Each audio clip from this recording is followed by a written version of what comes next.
గౌరీ అయితే తింగర్దో తెలియదు, అమాయకురాలో అర్థం కాదు. తను చేసే ఒక్కొక్క పని అలా ఉంటే పర్లేదు, తను చేసే ప్రతి పని అలానే ఉంటుంది. అసలు ఈ రోజు ఏం చేసిందో చూద్దాం, అందులో ఒకటి ఎగ్జాంపుల్గా.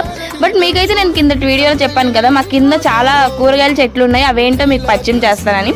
అవైతే ఈరోజు చూసేద్దాం. నిమ్మకాయలు, కరివేపాకు, కొన్ని flowers, different types of flowers ఉన్నాయి. ఇంకా అరటికాయ ఉంది, మునక్కాయలు ఉన్నాయి, కొబ్బరికాయలు ఉన్నాయి, ఇంకా వంకాయ, టమాటా, తోటకూర, పాలకూర, గోంగూర, కొత్తిమీర, అరటి పళ్ళు, అరటి కాయలు, ఇంకా చాలా టైప్స్ ఉన్నాయి. ఇంకా నాకు గుర్తు రావట్లేదు. బీరకాయ ఉంది అగో అక్కడ.